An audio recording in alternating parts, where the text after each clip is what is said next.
Hello, chess friends. This is International Master Valeri Lilov, and welcome to today's training on YouTube. Today, we're going to be talking about a very interesting topic, and it is how to break your opponent's defense. Well, I got to say, that's a pretty straightforward topic for some. I mean, everybody knows that if you have an advantage, it's all about figuring out a couple little details and making it work.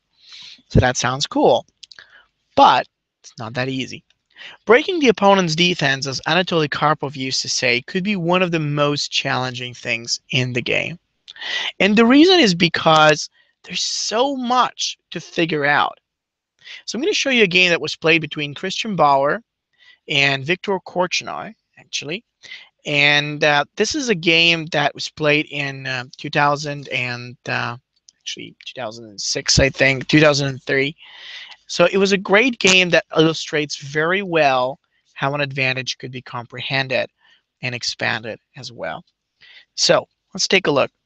So basically, the game started off with knight f3, then black played d5, pawn up to the d4. This is interesting. So like actually after that move, black does knight f6, c4. This is really interesting. So after the move c4, black plays e6, g3. Now, like I gotta tell you that it is quite good. This is an opening line which sets up. It's called the Catalan, and the point behind it is that White's ready. He would love to set up the bishop on the g2, and then get the opportunity of playing short castles, knight d2, and queen c2. If those moves are played out, point B will be that there will be nothing that can stop White from playing e4. I mean, now I'm actually telling you my own favorite way of playing this opening, so don't bother. This is just what I love so much. Now, let's talk about what actually happened in the game. In the game, Black played out with the move of bishop to the b4. So, in fact, actually, after continuing with this, bishop d2, bishop e7. So, let's see. After continuing with the move bishop e7, White played bishop g2. Now take a look at this. The interesting part is that step by step, we're really turning each wheel, each piece at the most efficient position available. And that is not an easy thing to do. It's actually a very difficult thing to do. But why does it perfectly? First of all, because, now everything is in harmony. It is hard. It's difficult to get everything in harmony. But right now, White does. And yes, there's a second key part of this position is the possibility to have the bishop looking towards the center. This is a big idea. The fact that the White light square bishop is standing on the g2 adds a lot of incredible value to his position. So he's just going to be thinking about a way to make it work, to make it stand out. Is it easy? No. But it's good. Take a look at this. We're not getting into the winning position yet, so you want to see how it really turned to that. It's not very easy. It's not very simple. But White did it quite nicely. He moved with queen to c2. Then Black plays knight d7, rook d1, bishop f4, and knight c3. I mean, look at the White pieces. Every single one of them just really seems to fit. We've got the e5 square, which actually looks pretty good. Then Black plays d6 to the c4. And then there's a really exciting question here. We've sacrificed the pawn so we can get a great amount of pieces looking towards the center. But how to use it? You see, the biggest problem for most chess players is that despite a sacrifice that looks good, they don't know how to continue, how to follow it up. And that on its own becomes a problem due to something else. They don't know what they're supposed to look for. I mean, imagine you have something, but you don't know what it is, and you don't know how to continue because you don't know what it is. It's almost like you have the perfect, machine, and you want to drive off somewhere, but you don't know where to drive off, and you don't even know how to drive the machine. So it's great to have the machine, but you don't know how to drive it. You don't know where to drive it. Either way, you're at a bad spot. So First thing you want to know is that the sacrifice gives you pressure. That means it gives you certain control over the opponent. Whether it's in space or his pieces are tied down, whatever is the case, that is your major asset. That's your major advantage. Now, the second thing that matters a lot too is that you have a certain window. Now, that is a window, a very beautiful window of opportunity that you would really, really love to utilize in order to challenge or attack your opponent. It matters a lot. And here is why. After the move of d takes the c4, white played knight d2. It was great to get that bishop open, and it was great to get that knight opened as well. So we have the pin on c6, we get the challenge on c4, and we also get e4. Now, at the end of the day, I would love to continue attacking, in this position, but why not do it with the pawn at hand? This is a lot easier to play, I think. Much, much better. So in this case, of course, things look super good. Black played knight d5, and now white plays knight takes to c4. Knight takes f4, g takes f4. g6, yes, he played a move that seems to work out for him, but it's okay. We don't have to worry because then we've got rook c1, rook c8, and e3. Take a look at this. One might say that the bishops of black are pretty important, and in some way that would be right. However, every piece is mostly evaluated by its function, like what it can do. Look at the bishop on b7, what it can really do. You can say, all right, if the position opens and this and this and this happens, but anything can happen in the future. We're looking for the distant 2 to 3 moves, 5 moves at most. There's nothing that this bishop is going to do. There's nothing that the black dark square bishop is going to do. So that's how you want to be thinking about this. Black's pieces are really bad. And no matter what we speak, it's actually going to continue being as bad. So be careful. Be careful. I mean it. Um, e3, black played knight f6 right now. And then with that idea in mind, surely he had a problem.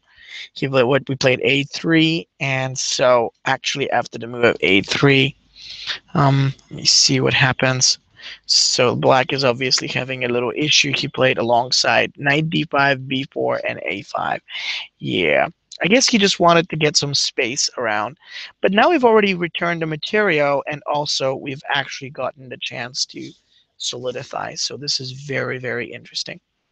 What comes next is pretty important.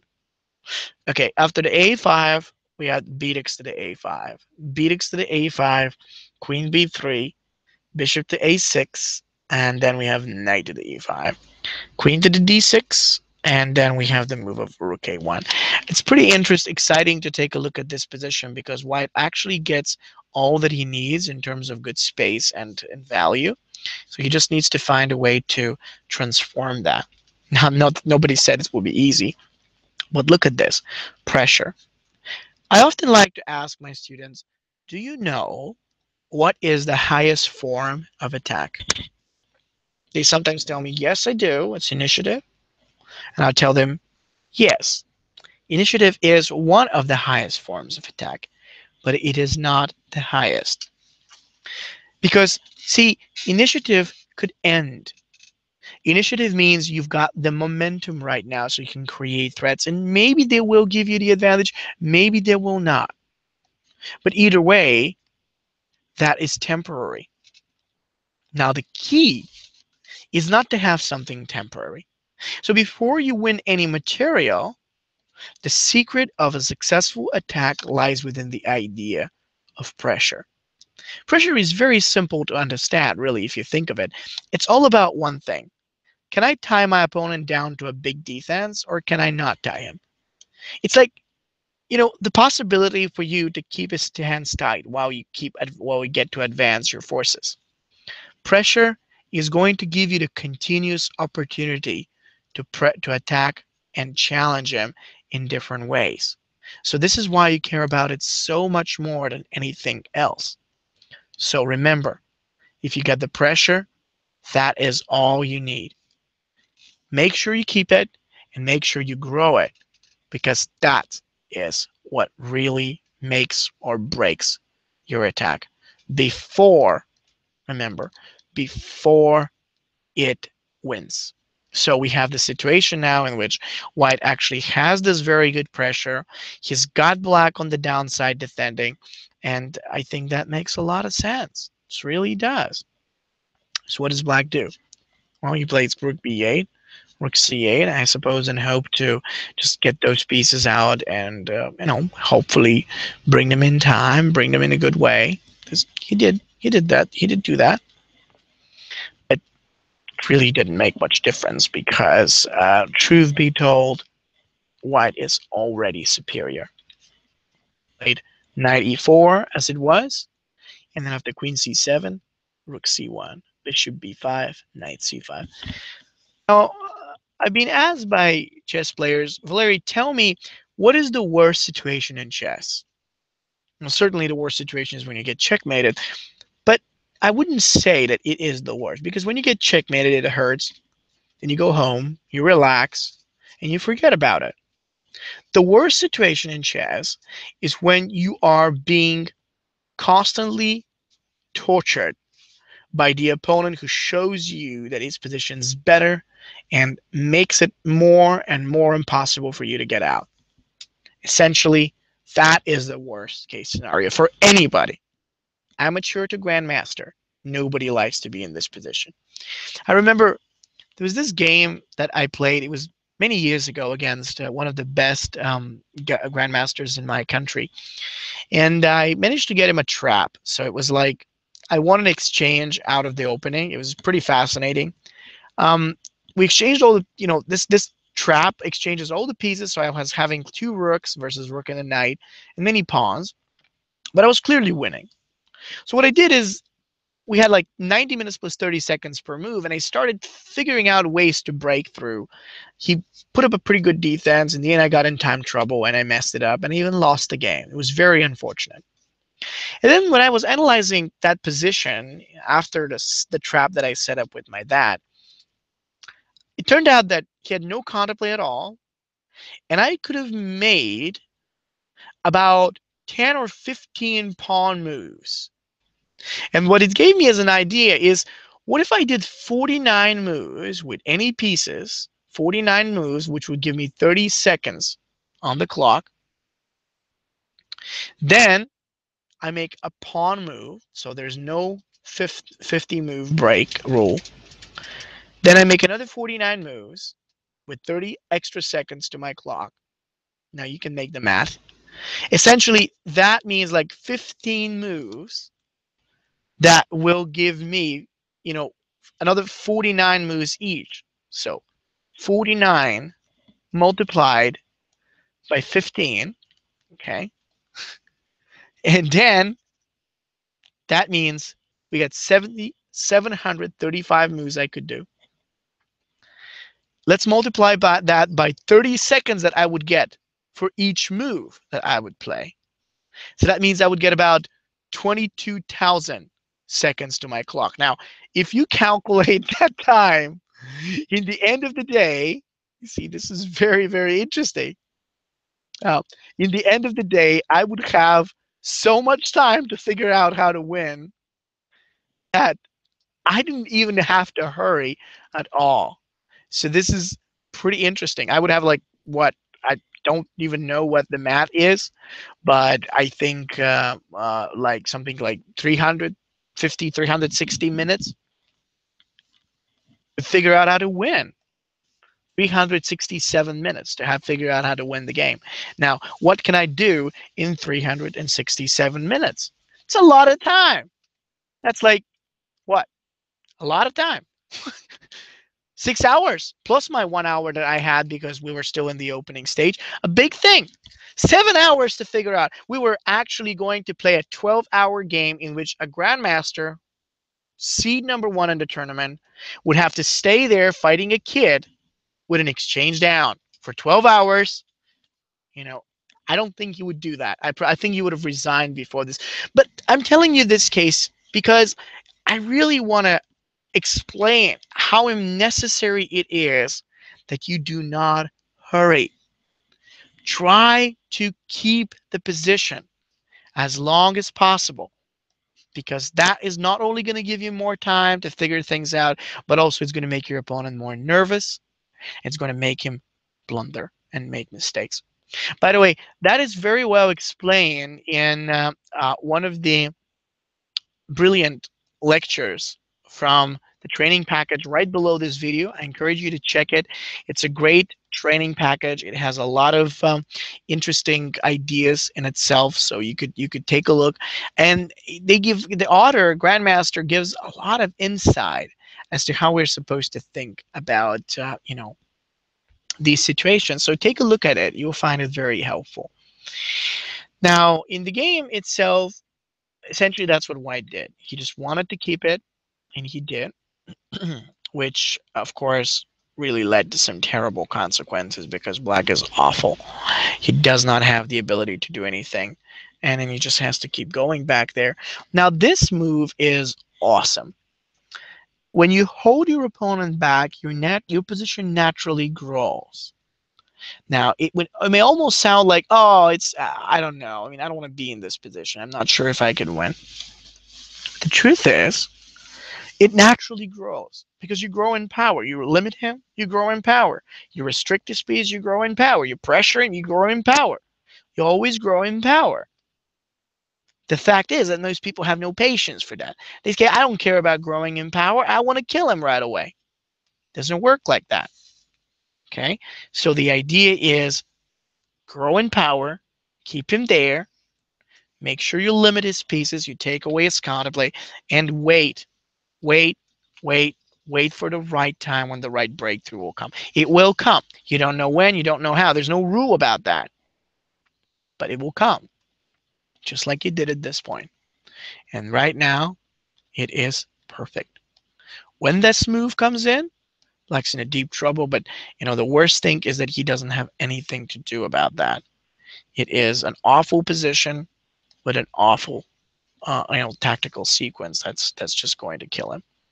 So let's see. With that in mind, apparently he had much to worry. He continued with the move of g takes f, bishop takes to the d5. Now apparently Black can't take, so it's horrible and just losing, actually, if you think of it. Here, then this move, and apparently just Black is in an awful position. Nothing can go differently, and it's just bad. I mean, plain bad. Think about that. A lot of times it is about pressure, activity, control, and acquisition of all these necessary features that are going to make our game huge. And so we go, and so we go. King h1 was a little move that White really felt like was necessary to utilize, but it is a beautiful move too because of the rook to g1 possibility. We've got this type of idea to advance, and then we've got the Black king awful, and it's just really pretty strong.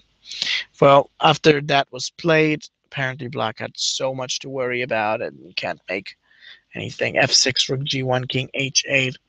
And I'm going to give you a second, just 1 second, so you could really try to figure things out. How can we play it here? What to do right now?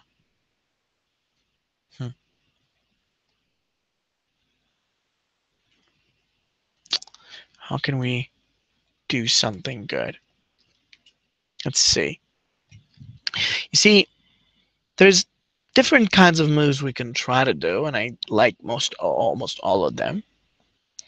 But what I need to tell you is that when you have so many good pieces, and because we do have a lot, I recommend you that you focus on the kinds of moves that are most challenging, like queen d6.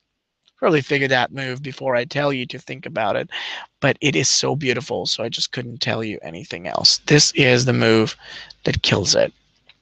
It's like impossible for him to take it, apparently, because if he takes it, then we're just going to have the chance to think of the way of Queen Knight f7. That was it. This was basically the end of him with no opportunity to step out. It was great. So you see, the interesting part of such a position is always to look what's most necessary, what is really most needed in this situation. It's like you find it, you do it, and it's great. And of course, it helped out brilliant because he's kind of losing it altogether. He played with queen takes d. Now he can't do queen takes to d. He can't do any other move. It's dead. Black is quite dead in this position without a chance to escape.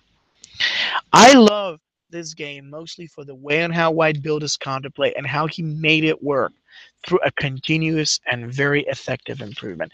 It always takes time to be able to play like that, but it's always important.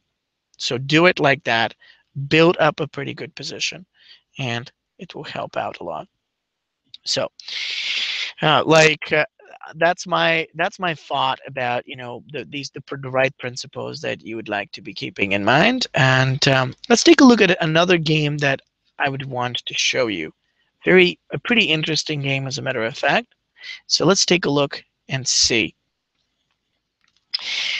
Okay, so the next one that I want to show you is a huge game. By the way, once again, please do not forget to check the video below the link of this video. It's like the package below the link is a fantastic one. It brings a lot of value to all the principles that you should know. So check this out. It's by a grandmaster. It's offered at an incredibly discounted rate just for the next few hours. So you might want to actually look at it and hurry because it's a great course. Next one was the game between Kasparov and Petrosian. Masterpiece, true masterpiece. The Damian Lemos presented brilliantly in his lecture. Let me show you some of the highlights of this game so you could learn as well. Let's take a look. Basically, in this game, White started with d4, c4, and knight of 3, bishop b4, and bishop to the d2. So, first and foremost, you have to just follow up an easy development. Like, again, we're not talking about any winning chances in this case. So, for example, after that move, Black played with the move of queen to the e7, and so let's see. Take a look. Queen e7 was good. Black actually played with the move of this knight g3 take short castles, and things are working out quite fine. So I got to say to you that White's doing a fantastic job, but why did how do we advance it next? I mean, again, we have an easy structure, everything else, and so I love that. Okay, then castles short happens, and what goes next? Black plays d takes the c, and next move is of course the idea of knight a3. Everything is perfect. So Black plays c5 in this type of position, and see what comes out next. This here, d takes the c, queen takes the c5. So White's pretty good. He's got the extra space, and okay, everything is very, very important. Most of our pieces are actually perfect. Well set up, advanced, attacking at there, and things are wonderfully played. So what to do now? How to play it? Right? Well, rook c1. Think about that. In the early middle game, it's all about development versus development. It's either your development or his development. And I think our development is really excellent. So rook c1 will help White to play with the move of knight takes the c4 in this position, and it's a great idea. Tactically, it is powerful. So what happened is that black played with a move knight of the c6 in this type of position. And yeah, let's see. Here, knight x to the c4. In fact, the position is going to open up extremely quick, but we have a wonderful development in that moment. And works great. Well, what comes now next? Here, queen e7, knight e5. See, we're actually getting the chance to step up and first and foremost, open the pieces. We get this exchange, the taking, and now the light square bishop is going to open and pressurize the king side. So that's a great idea. Very, very important. Key point, get the development right and make sure that, your pieces are strong. After that, you can open them up, can attack out there, and it's great. Now we have this right plan, knight d5, and so this is good. Okay, what happens after the move of knight of the d5 in this position? So this one, rook d1. Everything is actually set up well. Tactics are good.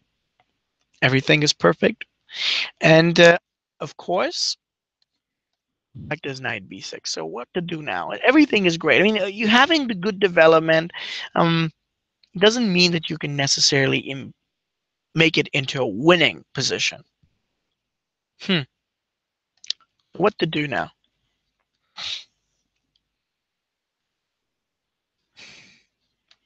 Now think about that. If you want to convert, which is really what it's all about, converting the advantage, it always want to think.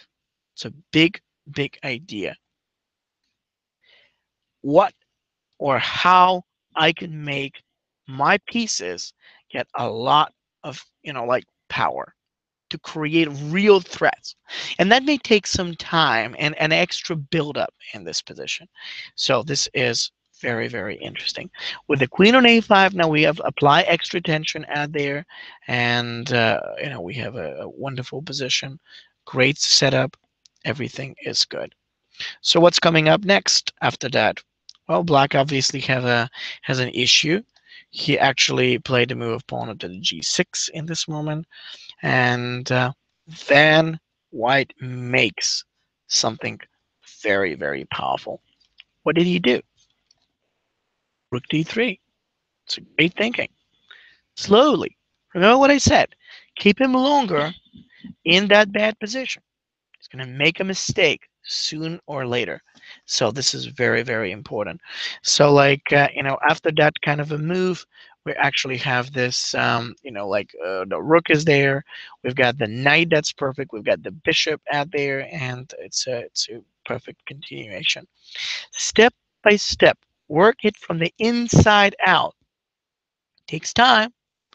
Nobody is going to actually, go forward, and succeed in two moves.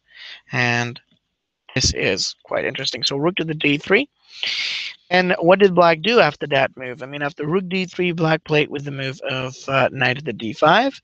Then essentially, white plays with the move of e4. So that's a great thinking. Step by step. Perfect example of making sure that every piece counts. And it does count. Each piece has its own value, and we are pressuring black as it goes. Very good. So what comes out next? In this position.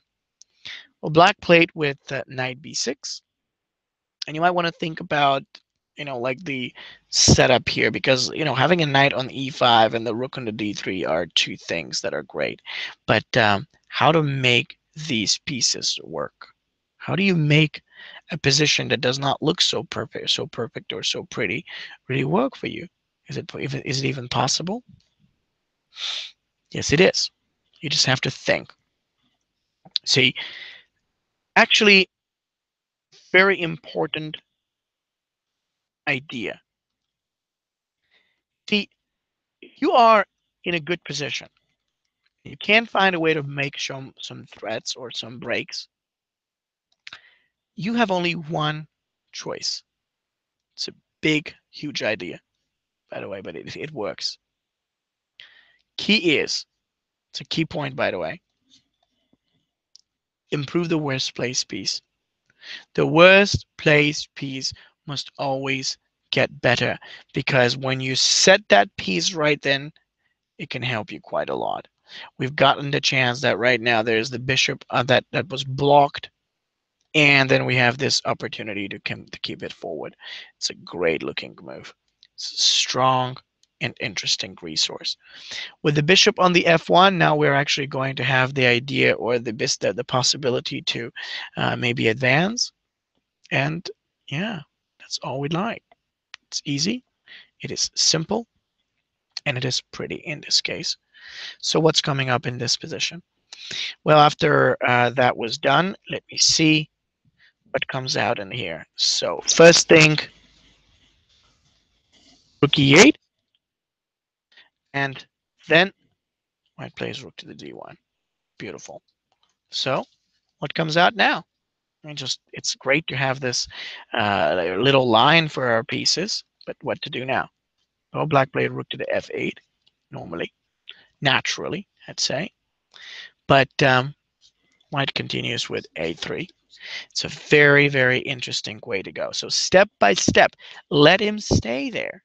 Very interesting idea. Let him stay there. He continues to stay back. And when he did that type of move, now black plays king to the g7, and actually we can play with the move of pawn up to the d3 out there. So it's a great move, step by step. Of course, we actually understand that black cannot even develop normally in this case. He cannot even consider playing a normal move, like in this moment, with bishop to the d7, because in this case you could play with rook to the c7, and of course we've got the d7, we've got the b7, we've got everything in place. Most important thing is to actually exercise different pressure, different type of attacks. That's great. And wait, but he can do to his own position. He can never do it to his. I know I'm beating the same point again and again and again, but that's what the key is. That's what it really makes or breaks you in such situations. Very beautiful. And so let's take a look. And after the black retreat, course, white actually continued with a4. So rook d8, queen to c. A great move. His black exchanges, of course, we're going to retake very quickly. And it's a bit slow. So most chess players would actually prefer to go faster. Sure. But you don't want to go faster. What you really want to do is to make sure that you actually set out the pieces, you get them ready, and in case black plays with queen takes the c5, as he actually did, then surely we've got a lot of things, a lot of features. Rook takes d8, queen to f8 takes, and rook c7. Just look at how horrible that is. Most of black's own pieces are unable to do anything. He cannot cover any real tactics or discover any attacks. So it was pretty beautiful, really, this type of thing. And now with b7 under severe pressure, and with all the rest of black's pieces, just he's kind of losing it. I really love the approach. Most people do not think like that. You might find it very interesting. Most people do not think like that. Patience is a virtue that rewards all chess players from any level. The way you master it is when you start thinking logically. I always advise my students, the key thing is, like, when you're calculating, when you're thinking, ask yourself logical questions. Like, what does this line give me? What does that line give me? What is this all about? What's the concept all about, behind this? Where it is going to work? Thinking sort of in your mind, out loud in your mind, is going to get you really prepared and ready and everything to know what the position or the situations are all about. Very interesting, very, very important, so to speak. So keep that principle, keep that concept deep in your mind, and that will help. So what really happened after rook c7 is that black resigns.